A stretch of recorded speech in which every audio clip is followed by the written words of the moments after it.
There we go. Hello, everyone. Welcome to another Mental Health Monday here on Even Tacos Fall Apart. I am very excited for today's conversation. We're going to be talking about schizophrenia and stigma, which that's something that I really always want to talk about on this show and always want to kind of dig into. So the stigma around schizophrenia specifically, but then also just mental health in general. But my guest today is Dale Walsh. He has been living with schizophrenia for 50 years, and he is here to really challenge what we know about it. Dale was removed from Dartmouth College in 1975 following a mental health crisis, hospitalized 9 times over 5 years, and given every reason to believe his story was over before it had even really gotten a chance to start. Instead, he graduated magna cum laude from Fairleigh Dickinson University, has been psychosis-free for 34 years, and now coaches families of people diagnosed with schizophrenia through his Live Love method. So his mantra is recovery is always an option. And Dale, welcome to the show. Thanks for being here. Thank you very much, MommaFoxFire. As I said before, as a dog, as a true dog and a fox, we can conspire about how to overthrow the humans and take back our world from these imposters. There you go. Yeah. So I have just posted some socials. If you're looking to connect with Dale, feel free to hop in there. He's got now 3 podcasts. He just started a new one. So there's 3 links for you down there for the 3 podcasts, and then also ways to connect, including Instagram, email, and a way to make an appointment as well. So Dale, you mentioned wanting to introduce yourself with a poem, and Bite Mark always loves to come in here and ask, what is your favorite poem? So go right ahead. Okay, well, this is a poem I wrote in 2014. I have an archive of 6,000 poems, but Wow. this has always been like I've always used this as my basic introduction. It goes like this. It's called Dale Reviewing What Actually Happened. Hi, I'm God was a joke I made after Killer Dartmouth toke of some primo Ivy League smoke, which apparently caused me to croak. Because in mental hospital I woke with Roomy Gabriel, the main bloke who did my delusions angelically stroke. Even while doctor claimed my brain broke the moment divine gag I spoke, testifying I was only big quack, which clinicians diagnosed a psychotic attack, preventing me from getting sanity back. Until I came to Teaneck Hackensack to pursue resident therapy program track and deal with my evident lack of reason among psychiatric patient pack who never gave me any slack. Under interrogation, the story didn't crack. So you wrote that in 2014? Yep. Oh, wow. Yeah. That's definitely something that speaks to your experience, that it spoke that strongly that you were just like, I need to make this rhyme. I need to write this down. I need to get it, express it. Actually, this was one of my first, as I mentioned to you just now, I have archive of 6,000 poems. So actually, this was one of the first of a new form that I came up, which I called a Dale, which is why it's called Dale Reviewing What Actually Happened. And mostly they're autobiographical, but it's a form of 6 words a line, 2 sets of 9 rhymes apiece. So basically, it's they can be very challenging to come up with 9 rhymes for the same concept. So but I probably have like at least 150 of those, and that's actually one of my favorite forms that I ever came up with. And so it's also a lot easier to memorize just because you only have to remember 2 sets of basic rhymes. Yeah. Well, and then also whenever they rhyme that well, it makes it a lot more memorable too. Right. So what inspired you to start sharing your story? Well, it's about just to summarize the poem and give as we used to say in group therapy, a nutshell. I was at Dartmouth. I went to Phillips Exeter Academy, which was the best boarding school in America. Ended up at Dartmouth College in 1974, in September 74, and promptly joined forces with my best friend and roommate from Exeter, Hugh, who at Dartmouth, who had a year before me because I went to school in England after I didn't get into any college that I wanted to out of Exeter. So uh, Hugh had a year at Dartmouth to lay down the field for my arrival. So this field led to a immediate immersion into absolute party animal, Dartmouth College Animal House training, and actually Animal House was based upon Dartmouth. It was written by alumni of Dartmouth who basically wrote Animal House about the time I was at Dartmouth. And I was one of the biggest party animals at Dartmouth, but I was also one of the most academically successful just because my secondary education was so good. Um, so anyway, I had a very successful freshman year, totally immersed in a top-notch Ivy League marijuana every day, and then plus like hallucinogenics basically every weekend. So Mm. uh, and this went on for basically 11 months until and at the end of July 1975, I came up with what I thought was like the most hilarious joke of my life, which was, "Hi, I'm God." And then so anyway, I was like walking around campus telling everybody my joke, and then seeing how long it was before I burst into hysterical laughter because how could the creator of the universe be 5'8"? That was like the whole punchline. But so anyway, I was walking around Dartmouth for about 2 days telling my joke, and people were looking at me weirder and weirder. So I figured it was time to get off campus and cool things down. So even though I didn't drive a stick, I went to my best friend Steve's room to see if I could borrow his VW Beetle to go visit my friend Basie at Middlebury College just to let Dartmouth cool its jets for a while because um, it was, Dartmouth that summer was exploding. It wasn't just partying. It was like it was like a whole new paradigm mindset, Mm. which, and actually, the paradigm mindset was blamed on me to my mother by the dean. Oh, So, wow. and which is absurd. I mean, I was just being, I wasn't doing anything that I hadn't done for the last 11 months, but everybody else was just starting to party like me. So, anyway, long story short, I went to Steve's room and I'm lighting a bowl of hash, and the campus cops come in and say, "Are you Dale?" I said, "Yes." Said, would you come with us?" Said, "Sure." So I put the hash pipe in my pocket and went out to the station wagon, expecting them to take me to meet the president of the university.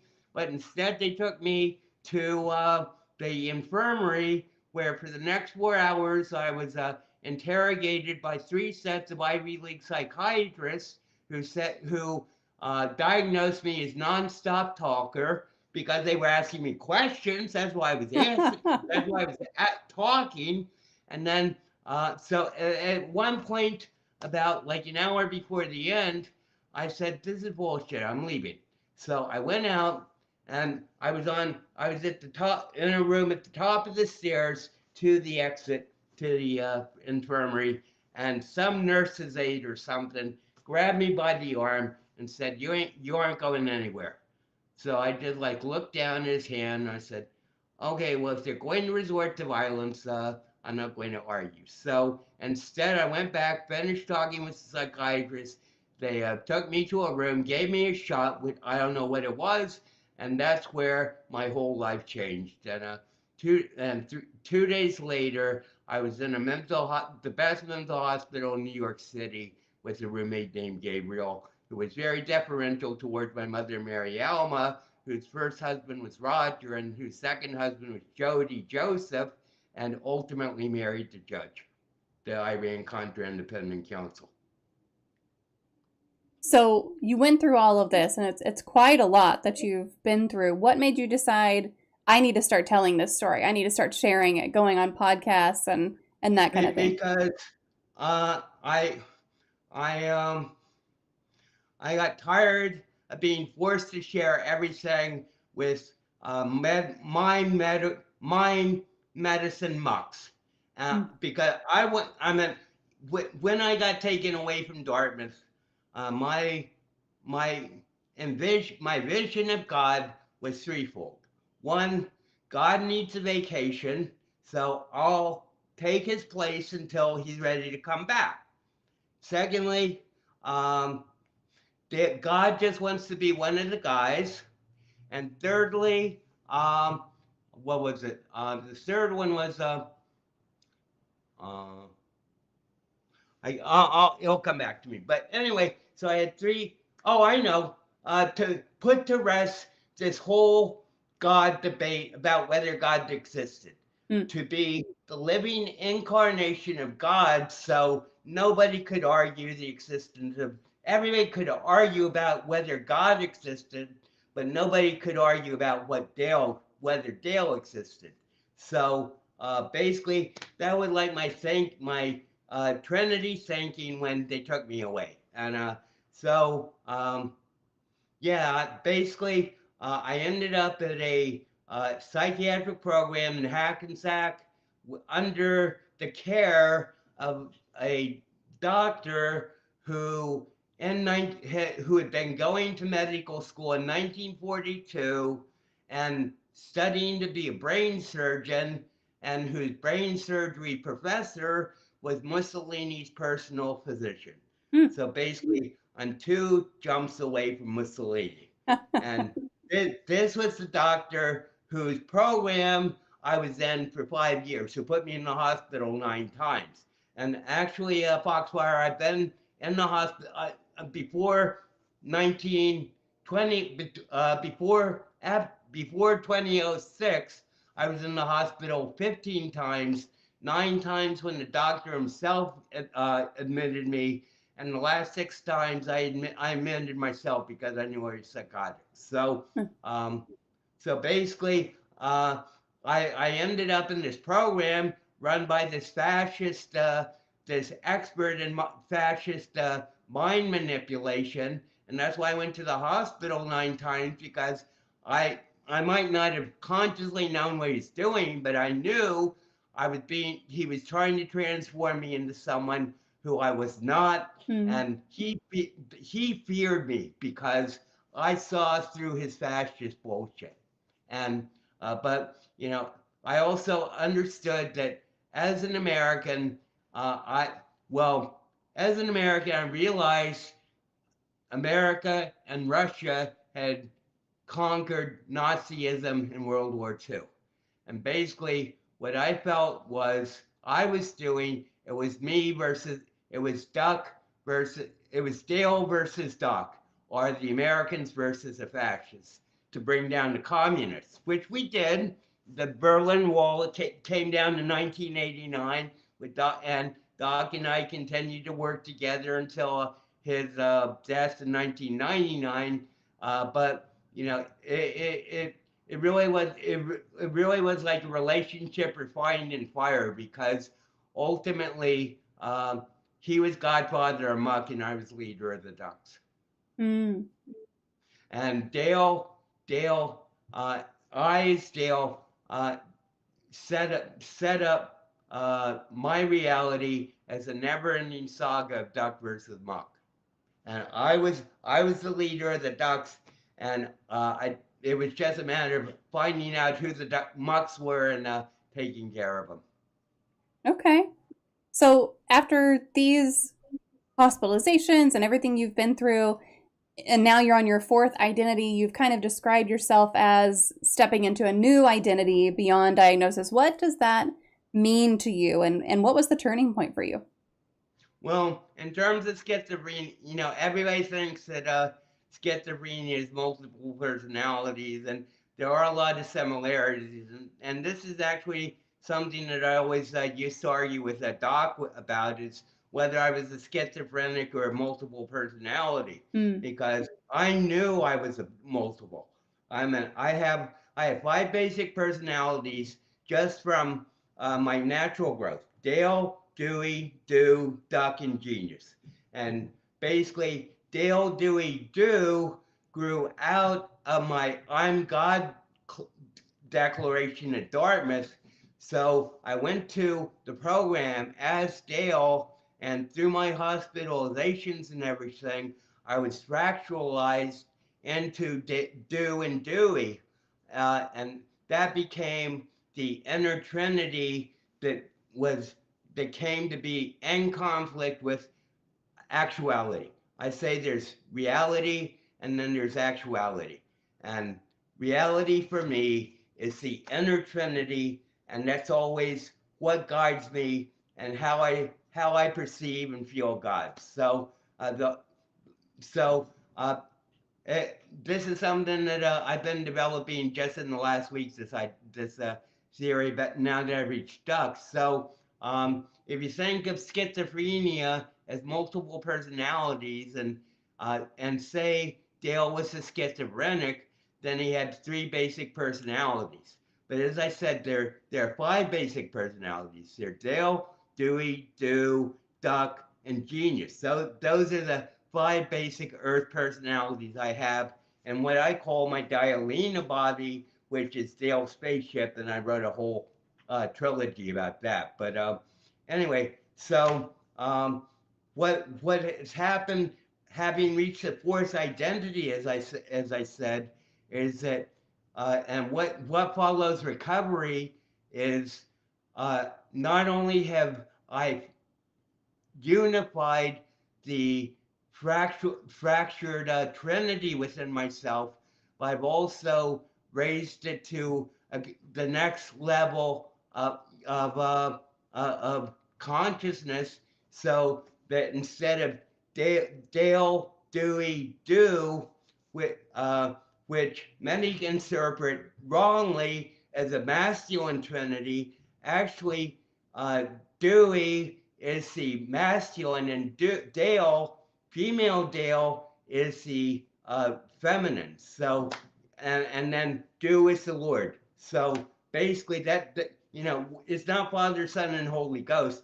It's two masculine and in containing a feminine, an anima. It's like two masculine, divine masculines containing a divine feminine. So the feminine can just like keep expanding, which is the feminine principle, and the masculine principle can contain as she expands. So basically, the inner Trinity for me was not the Father, Son, and the Holy Ghost. The Holy Trinity, my basic Earth Trinity is Dale, Dewey, Do. And Dale is the female, Dewey is the male, and Do is the Lord. So every Trinity in my reality is based upon this balance between the Christ and Sophia and God.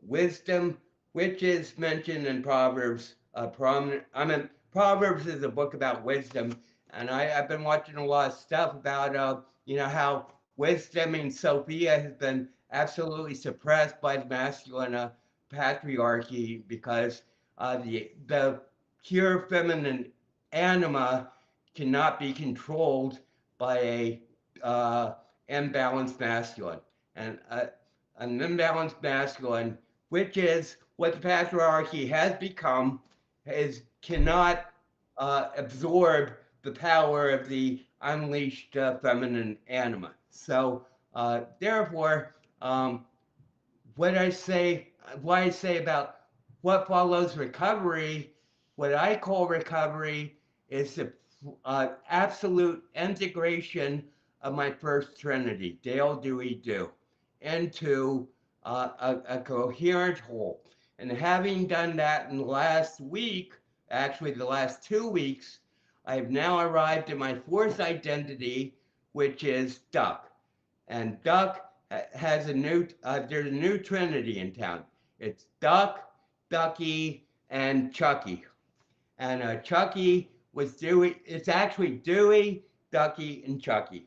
Dewey, God bless his soul, was Dewey's best buddy, and he fell in the war in Dewey Wars. So God bless, but he's actually now the controlling guardian spirit of the duck of duckdom, which much has been eliminated. Foxfire. There is no more milk. So that's Fred is dead. Fred was my uh, eternal opponent who I met finally at Fairleigh Dickinson. He was the warlord. He was born in 1947 and he inherited the mantle of violence of World War II and basically continued the violence. So he's gone. Uh, he's officially out of the picture. He he and so now that Fred is dead, the true duck uh, possibilities of eternal life have become manifest. Because in a duck world, there is no Fred, and therefore everything is duck wars, instead not duck versus muck, which is inner battle between the ducks, but it's duck wars. So we have three, two, one battle, and on Earth, Huey versus Donald, Huey Duck versus Donald Duck, Huey the legislative versus Donald the White House, and in the middle is Dewey, who's the judicial. So, And that's the new trinity of the new duck trinity is Dewey, Ducky, and Chucky. so understanding that this identity is new for you and everything, what does your daily life look like now? You live on your own. We were actually joking before this that you have quite the bachelor pad and everything. So what does life on a daily basis look like for you, and what keeps you there? Well, the biggest change that I made in myself in the last 6 months is I totally switched from day-to-day living to day-to-day living. So in day-to-day living, the motto of day-to-day living is simultaneous. This is like a quantum equation. Simultaneity will lead to insanity without spontaneity. So basically, that's what happened with Dale at Dartmouth. Simultaneity, he realized simultaneity, and basically he couldn't. It was too much to process. So he said I was God, and he got taken away, and basically turned himself over to the fate that was unknown, but is now apparent, was written for him before his birth. So you live, And go ahead.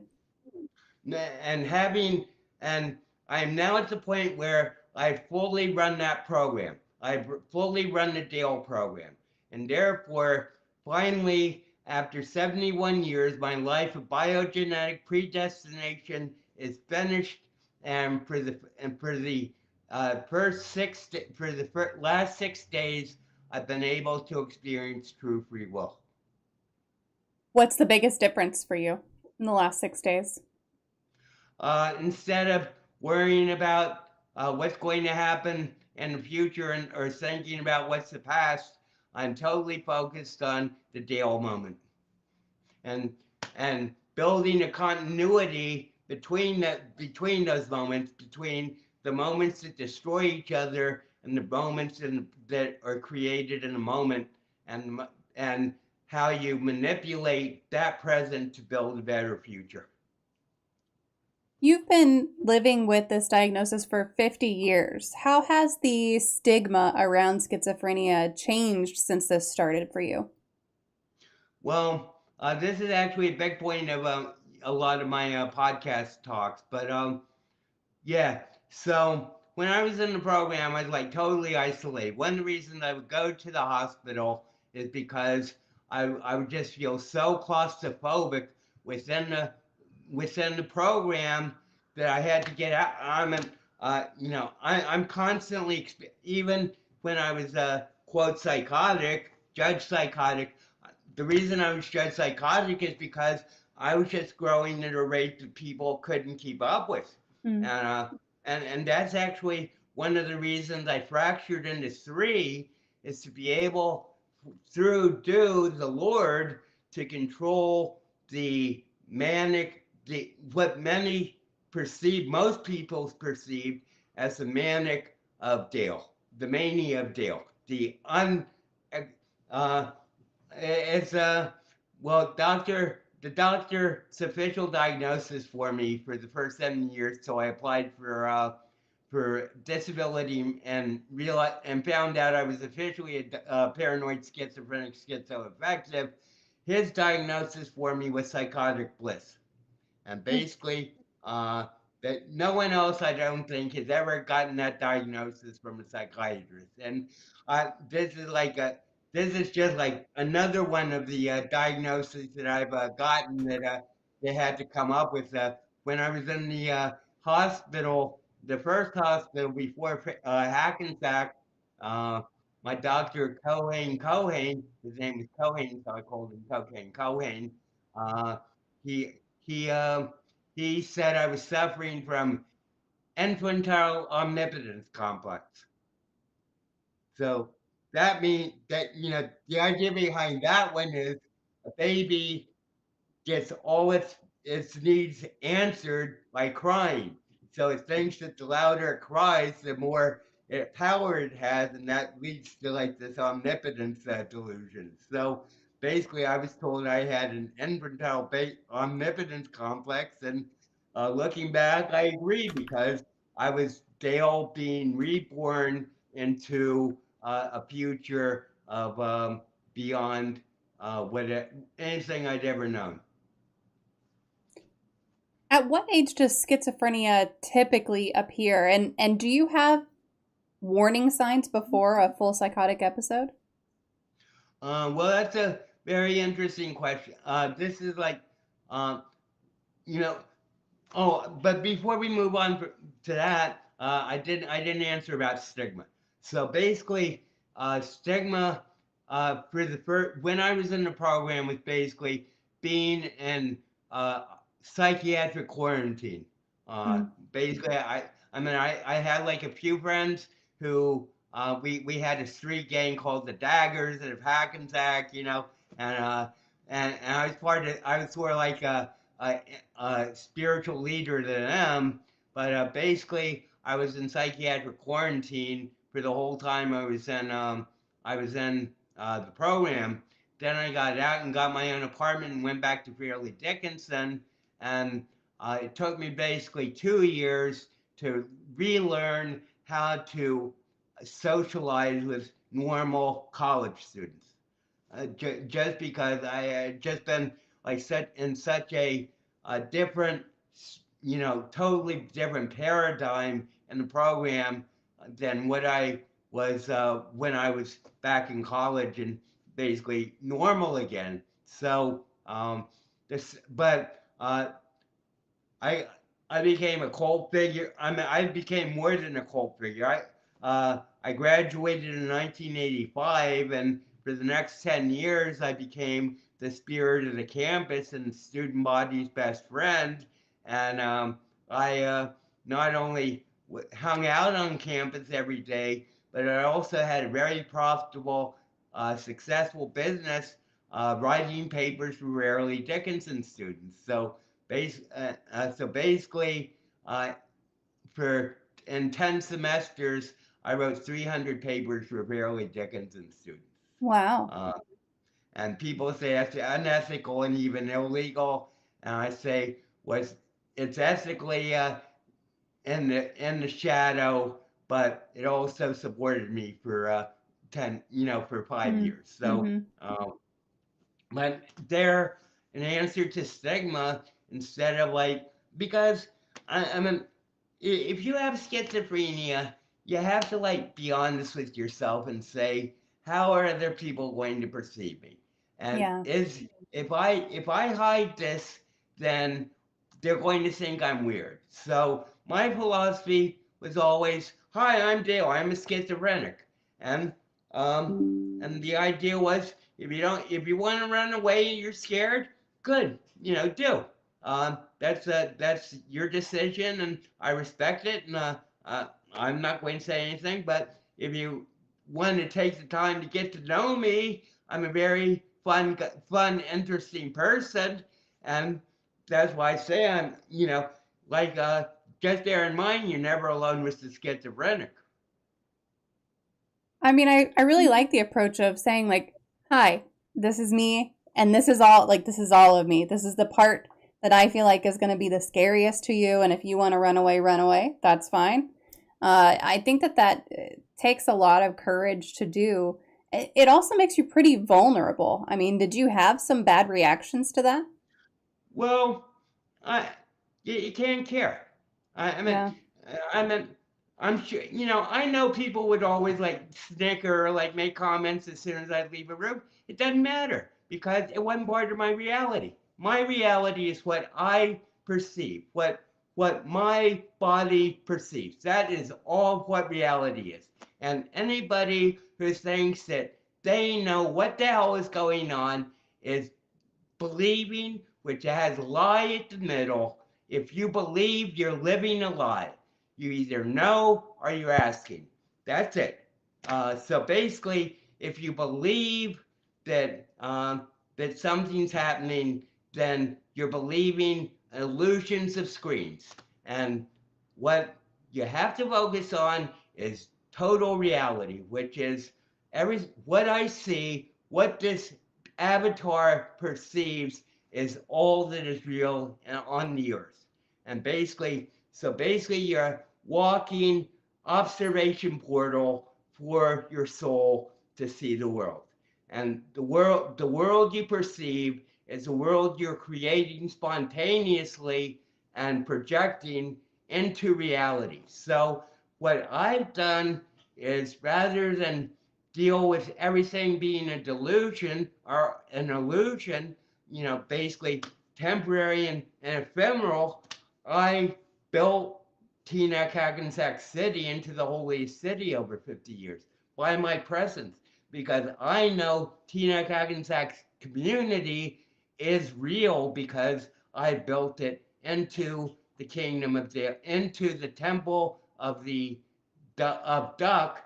And that's why I say now I've reached my fourth identity, because the whole purpose of Dale, the whole inner purpose of Dale, since being taken away from Dartmouth, was to reach the fourth identity and to build the temple for Duck, the temple on earth for Duck, because no, I mean the Bible,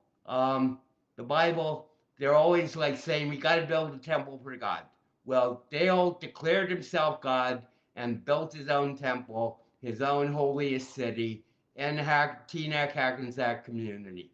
And now THC has progressed to Teaneck Hackensack Cosmos, and that's another big jump that's going on with Earth. And humanity is that Dale, Dewey, Do, the fundamental primordial trinity is now transformed into Dewey Duck, into the couple Dewey Ducky under Chucky, and therefore everything that is old Earth, or everything that is old Earth, is what I called Fred Dead, and uh, we have completed the transition, and everybody's talking about the cycle that's going on. I got the inside scoop on the Foxfire.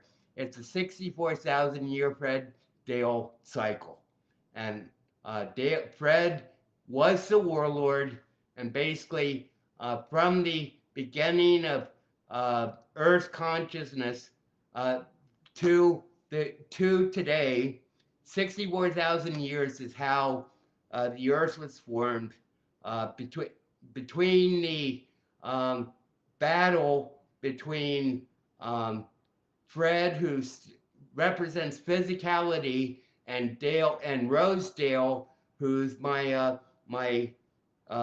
Sophia. Rose is my Sophia, and Dew is my essence. So basically, I'm getting a point. Uh, Rosedale was completely spiritual, and what happened infinities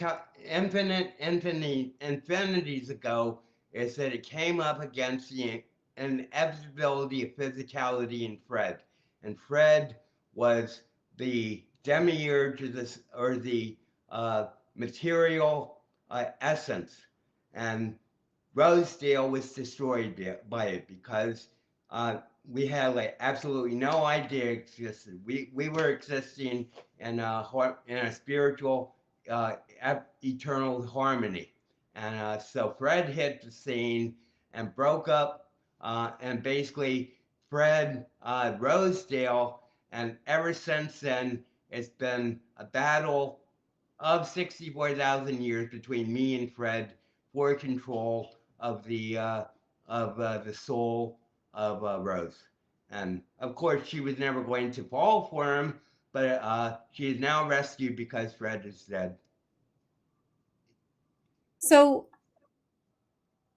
has there been a change in the stigma since you got this diagnosis?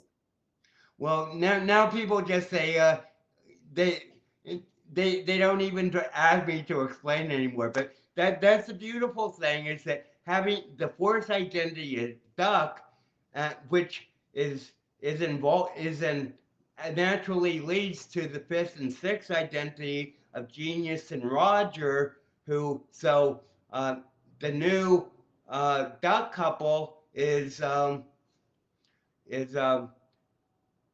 that is the new Trinity.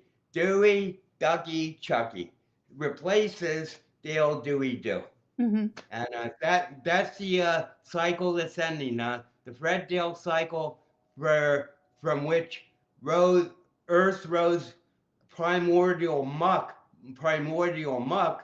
is now complete, and Fred was the incarnation of that muck, and it took 64,000 years of Earth evolution for both of us to manifest in perceivable human form, and now he's been removed from Earth. So that's so Fred is dead, Muck is gone, and people say, well, there's still violence. This is just cleanup. The the next step is to bring Chuck artillery against Fred M16 in Iran, and and eliminate the regime. So you mentioned earlier that you've written 6,000 poems or something like that. Do you write other Yeah. things? Do you write books? Well, actually, it's interesting you should ask that, because my literary career is divided into two distinct periods. The period before I graduated from Fairleigh Dickinson, when as Roger Allen Walsh pseudonym, I wrote the epic trilogy of Velvet Velour's Follies uh, before I graduated, and and that's a trilogy. But I wrote six novels.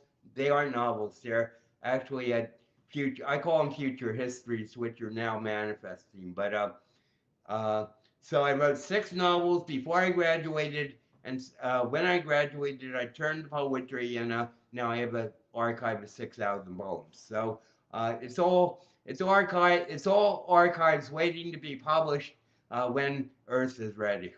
Okay.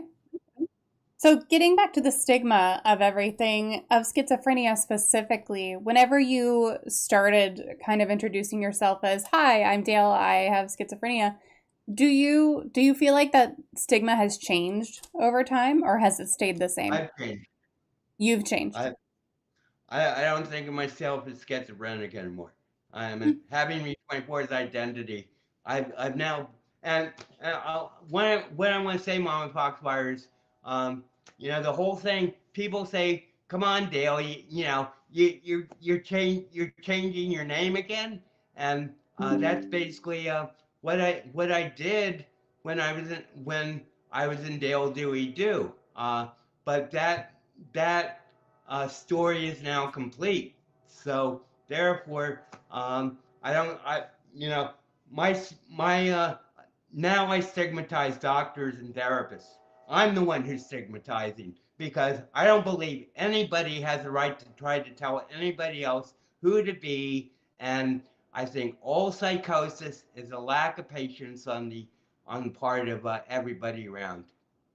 Okay. Just like a refusal to accept the reality that someone else is so different from you Yeah. and so different from what everybody else expects you to be. Yeah. That Or have there been, you mentioned you've had psychotic episodes in the past and now you view those differently, that people just kind of need that patience to understand what someone's going through. Are there warning signs before you reach that point? well, as I said, the last 6 times I was hospitalized, I put myself in. Yeah. So having I'm a, I I don't want to be absolutely negative about Dr. Bonanno, but about Doc, but because he was like he was like a he was a foundation and a rock in my life at a Mm-hmm. time when actually no one else, even though he was being paid good money to listen to me, no one else would. Yeah. Uh, but as for psychotic episodes now, I know Dale was never psychotic. Dale, knowing the core of Do, I know the core of Do has never shifted from from its place in my body.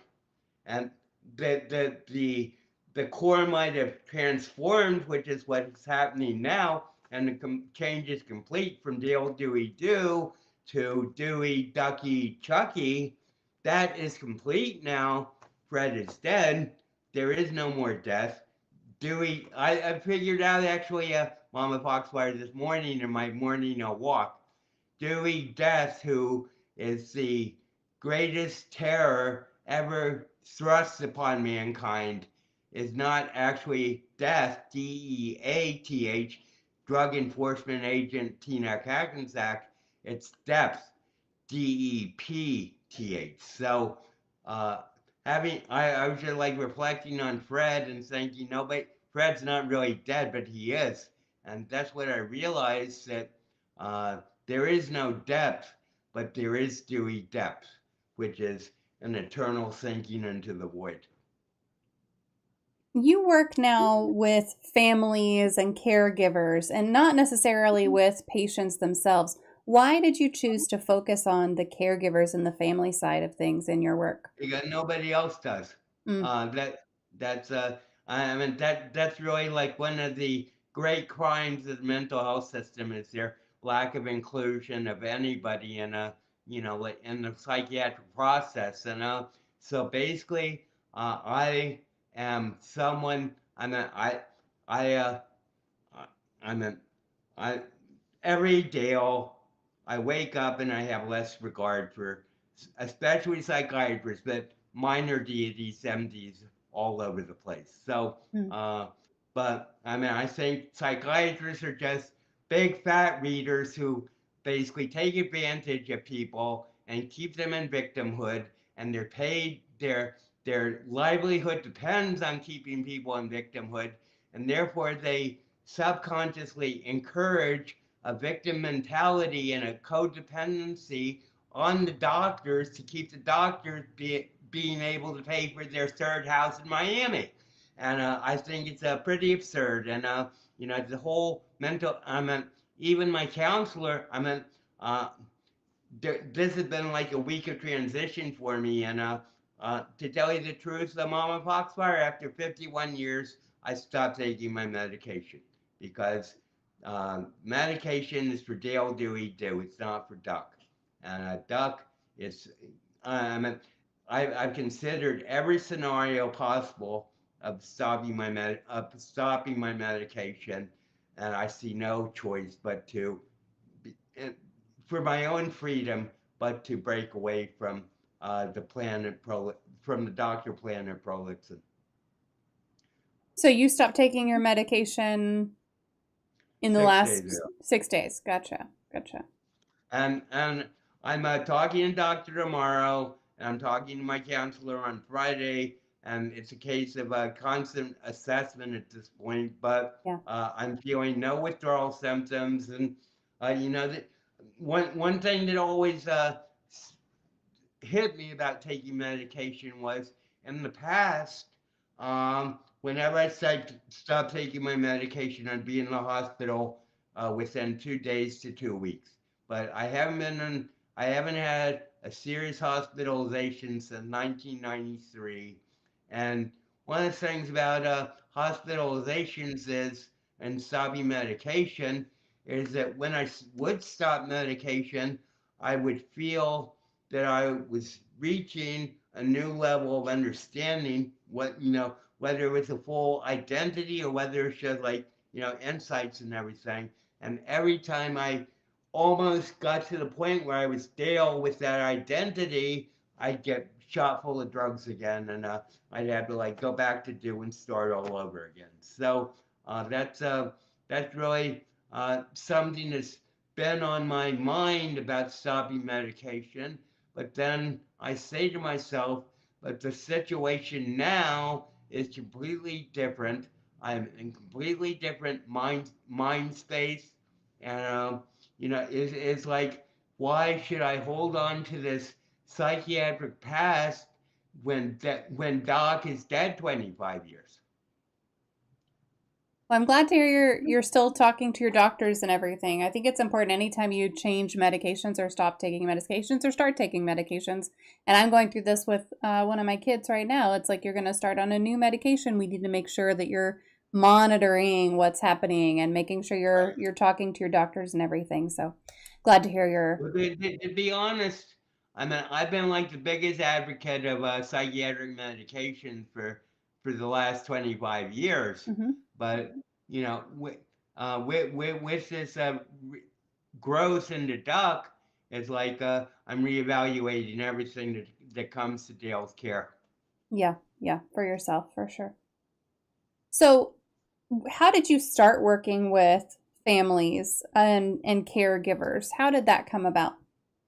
Well, the first thing was I just had a download from God that it basically I came up with it. I was gifted the idea of the Live Love program, which I feel is like a perfect therapeutic instrument for dealing with not just psychosis, but also just generally. And Live Love is an anagram. It stands for the 8 steps of the program. So basically, I created a 3 month, 9 step program based upon Live Love.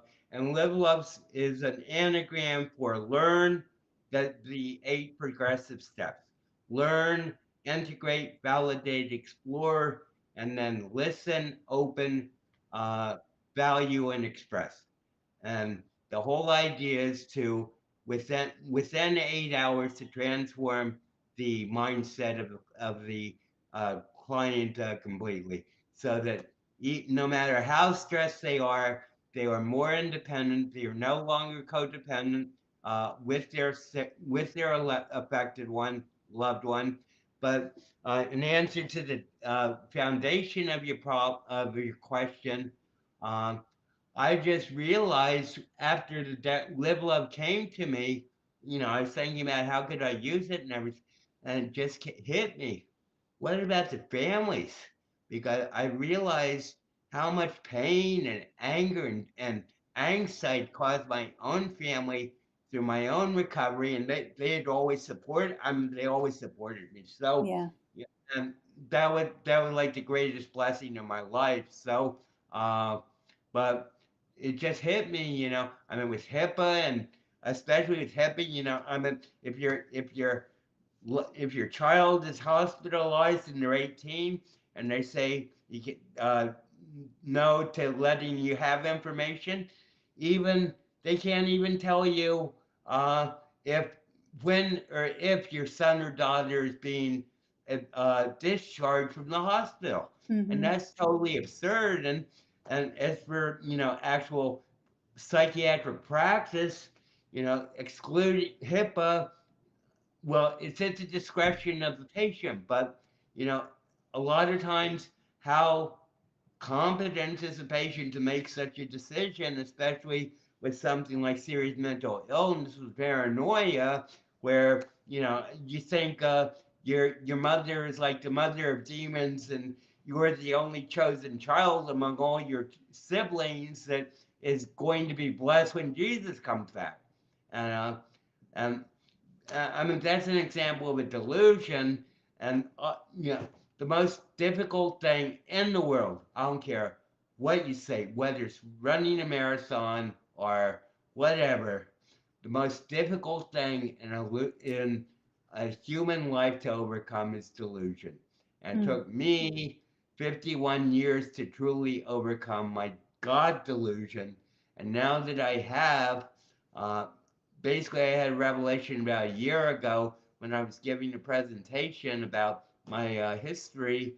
I was just telling my God story, and I'm God's story, and it hit me that uh, they were no longer true of me. So basically, it's just like in a moment, someone popped a water balloon of that had been building over my head for 51 years, and it just like flooded down and cleansed me of my God delusion, and I realized I'm Dale, and this whole God thing was a distraction from what I really should have been doing. And, people, so do I think the delusion was a waste of time? Absolutely not. I totally immersed myself into the concept of God and became him after I'd said I was. So basically, but the fact is that that was a delusionary distraction to the real purpose of my life, and it was like a very valuable lesson. My schizophrenia was a very valuable lesson for me to absorb and to go through and to spend 50 years understanding, coming to terms with myself. But now, with having reached the fourth identity of Duck, the Duck Genius Chuck Trinity has now been activated. So Dewey, Ducky, Chucky is the same as Duck, Genius, and Chucky. So however you want to call the couple in the Duck Trinity, it's the couple Christ and Sophia Wisdom with the Lord who's Chucky and not on Earth anymore. You mentioned codependency between loved ones and family members. Can you explain what that looks like and why it's so common with schizophrenia? Sure. Um, partly is the victim mindset that is encouraged by the psychiatric community that I mentioned, but also the fact it's so disempowering the way schizophrenia is treated because I mean, when I was in my first hospital, I asked my doctor, Dr. Cohen, I said, why am I in here? And he said, well, if you broke your leg, you'd come to the hospital, right, Dale? I said, sure. He said, well, you broke your brain. So that was like the most stigmatizing statement I've ever heard, and Mm. it traumatized me for 35 years because I mean, this is in 1975, so it was still in the, it was, I mean, I think they're still in the dark ages, but it was still like deep in the dark age of psychiatric history. And but this idea that once you have a diagnosis, you're crippled or damaged for life is just, I mean, that's why Live Love says recovery is always an option. But you got to work. I mean, recovery Mhm. is not, you got to break out not only of your own stigma, but also the stigma that everybody is creating around you. But the self stigma is actually the hardest to overcome because it's just like that's what the court. I mean, delusion is based upon insecurity. So, so the core essence of schizophrenia is insecurity. So you create delusions to deal with your insecurities. And that's basically what I did. And that's the ultimate delusion, which is I'm God, but that's also the ultimate way to cover your insecurity. So, and therefore, and once I said that, it got at my fighting duck spirit. And when I, when I was hospitalized with Gabriel, saying I was thinking I was God, and then over time, through confirmation bias, whether it was true or not, the statement "I'm God" became more and more valid in my experience. That then um, the self stigma is is what keeps you from understanding what your delusion really is. My delusion wasn't I'm God. My delusion was I'm not Dale, and Mm. that's the basis of any delusion, that you are something that you are not. And that's why it's so hard to get rid of, because very few people can actually see it that. Yeah. If a family member suspects that their loved one is experiencing psychosis, especially for the first time, what's the first thing or the first couple of things they should do to help? Um, well, as I said, I hospitalized myself 6 times because I knew I hospitalized myself before I went psychotic, Hmm. basically. So I got in, I got the help I needed when I needed it. But if you're new, having a loved one come down with schizophrenia is absolute one of is being hit by a tsunami of unknowing. Yeah. And and that's like what one of the problems is. It's not only the inability of people to understand and to listen to the loved one, but also to to refuse to see themselves in their loved one. Mm. And that's basically what I help people to learn to do, is to see through their love, see their true loved one, rather than the I split it into the difference between actuality and reality. And how I uh, define that is, what you see is real.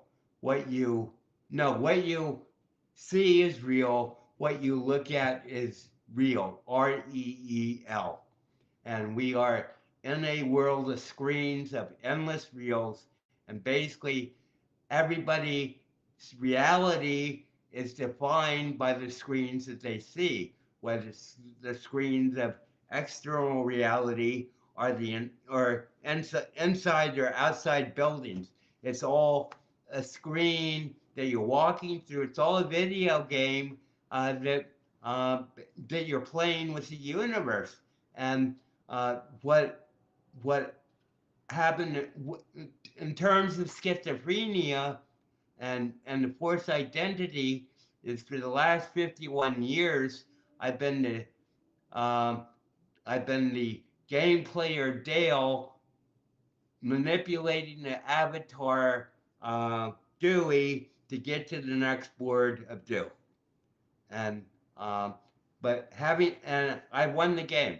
I reached the point where I've not the second screen, the fourth screen after the first three screens merged together is now in front of me.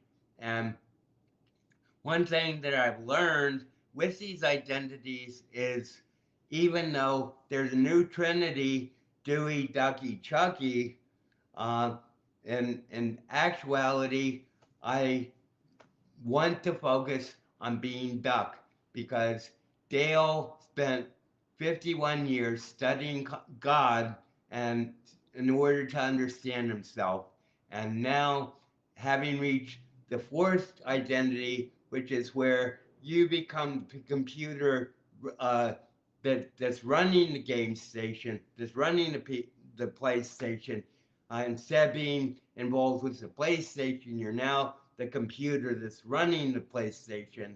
And then Genius is the programmer of the computer, and Chucky is the creator of the computer. So that's what the new analogy is all about. So basically, we're moving from avatar screen to computer technology and Earth's operating system. So, was there anything whenever you were first diagnosed or first hospitalized that you wish any of your family members had done differently? Well, actually, my mother had a history of psychiatric situations, so that's why I was so quickly hospitalized because Mm. um, actually, the day I got taken away from Dartmouth, my adopted father, the judge, was being inaugurated as president of the American Bar Association. So that's why I was in the infirmary for 3 days because my parents had to come back from being inaugurated as president of the ABA to New York before I could join them. So, but my mother, when the situation developed at Dartmouth, of course, the administration was in close touch with my parents, and so but I think one of the reasons for well, so when I was hospitalized, I with my high on God delusion, uh, basically. Uh, So I left. They got two fraternity guys to drive me from Dartmouth down to my parents' apartment in New York, and I spent the night in my parents' apartment. And then the next morning early, we went to a very nice building, to a very nice office, and met Dr. Cohane.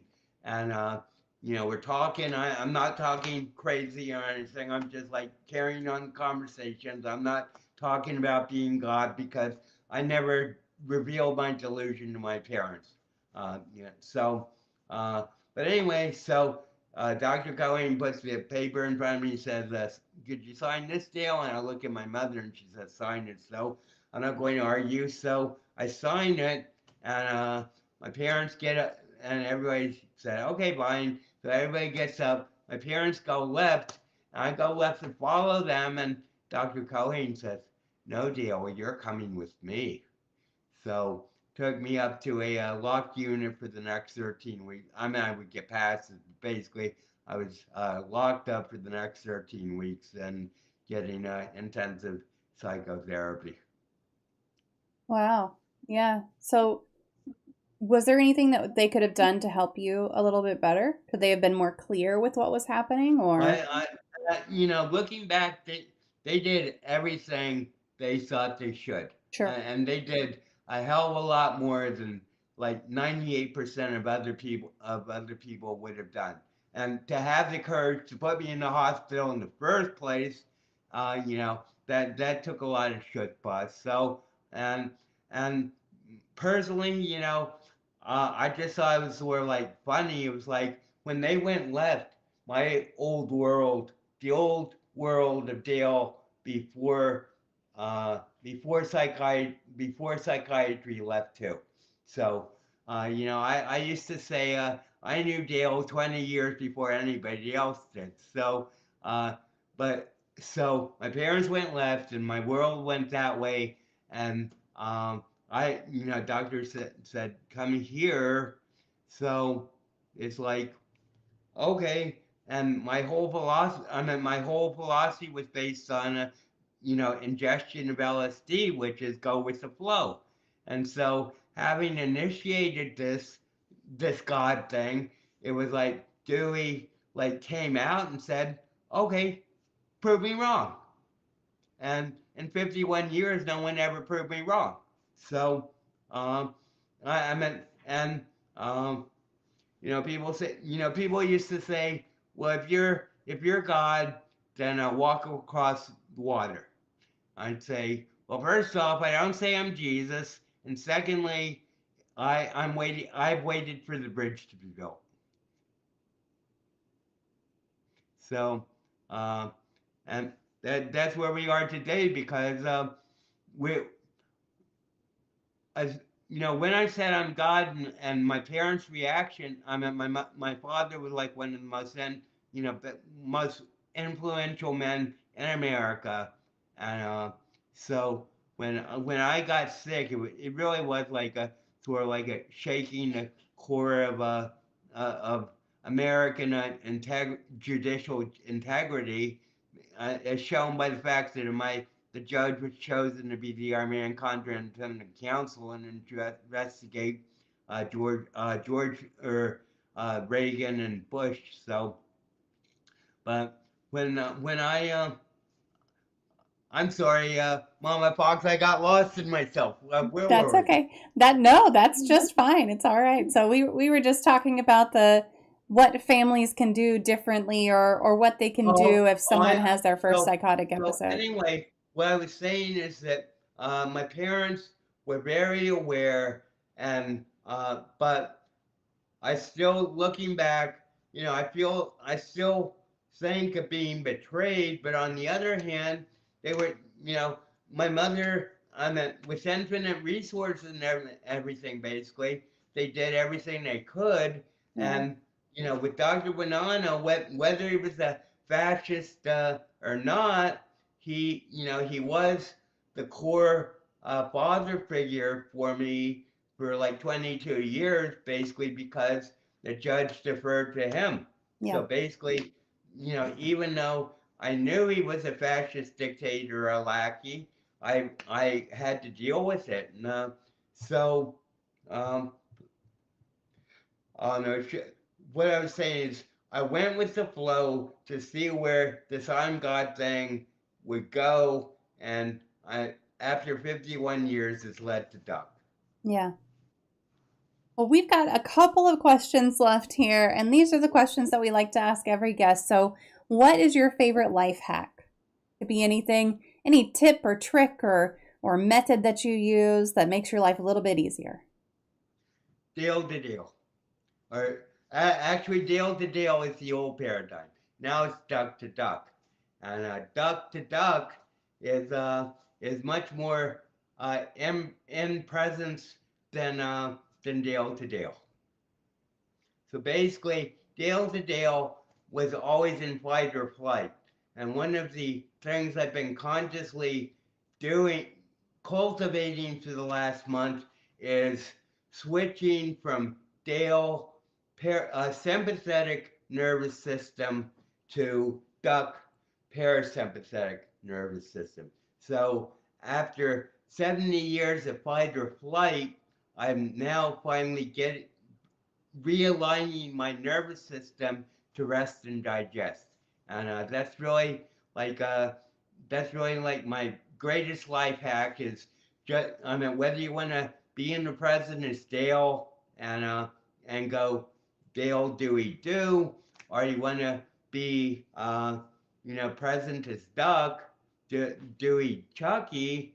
The fact is that self presence and just focusing even for 30 seconds. I mean, this is why I call the Dale exercise, which is just sit or stand or lie down and say, I am Dale in the bachelor's pad in Teaneck, Hackensack City on March 8th or 9th, 2026 at this time, and I'm doing this, and this is my Dale. And that's all it takes, just like that basic grounding. And then Dale would jump up and be Dewey and like go do something. But Duck, uh, just after he Dales, he just says, "Okay, I'm not going to rush this Dale. I'm just going to go take it. I'm going to enjoy this Dale, and when it's time to Dewey, when it's time to do, I'll do. But I'm not going to be put any restriction on myself. I'm just going to enjoy this moment and stuff." I like that. Well, if you could have a magic wand, which I happen to have one here, if you could have a magic wand and wave it to eliminate one common opinion or misconception surrounding mental health, what would it be? All schizophrenics are violent. Yeah. I mean, this is statistics that I always use to quote is they proven it's 50% more likely that seriously mentally ill people will have violence perpetrated against them than they'll actually perpetrate violence. And actually, I mean, they're all the sensationalist stories, but ultimately, the only reason that people with serious mental illness get violent is because they're driven into such a case of insanity by the lack of care and concern of other people. Yeah. Well, that is all the questions that I have today. So, what I'm going to do is post your links for folks to connect with you one more time. If you are looking to connect with Dale or Duck, make an appointment. You can email, you can find him on Instagram. There's 3 different podcasts you can connect with him on. I'm going to post those right now for you. And then, if you have anything that you want to share that we didn't get to cover, I'm just going to give you the floor for a little bit. So, take it away. Well, thank you. So Well, I'm going through a transformational week this week. Uh, I have my own calendar of 9 months of 40 and 41 days and 5 weeks of 8 days a week in every month. So it's a lot more synchronized than the Gregorian calendar. But I on oh I know what I want to say. So people say, well, what's different? What happened, do? I mean, what's this big shift? Why are you talking about like a 64,000 year Fred deal shift and everything? So my psychiatric uh, trip, it was an acid trip. It was like a 51-year LSD trip that I finally came out of, and so basically my psychiatric trip, or what I call the period of my lunacy, began with a full lunar eclipse on May 25th, at midnight, May 25th, 1975, which was the moment my 20th birthday ended. So basically, I was at the highest tower, high point in Dartmouth College, looking at this lunar eclipse, saying, "This means I have to go crazy for 10 years." So basically, uh, I did, and then I ended up in Hackensack, and I was supposed to come to Hackensack for 6 months, and it's been 51 years. But so the my lunacy age of Dale began on May 25th, 1975, but on March 3rd, 3 days ago, or however what long it was, March 3rd, this week, there at dawn, there was another full lunar eclipse. So basically, I heard about. So I was outside. I didn't see the eclipse, but I wanted to be outside to absorb the vibration. And what had happened was, as soon as that eclipse hit, I realized my lunacy is over. This is a cosmic sign that every everything is complete. Dale is complete. Dale is like a complete novel book, and it's now time to start another book. And therefore, and that's really what this whole thing about fourth identity is about. It's a new trinity. Dewey, Ducky, Chucky, or or uh, Duck, Genius, Chucky. So basically, we aren't in a new paradigm. We're in a new universe, and I'm calling this beta.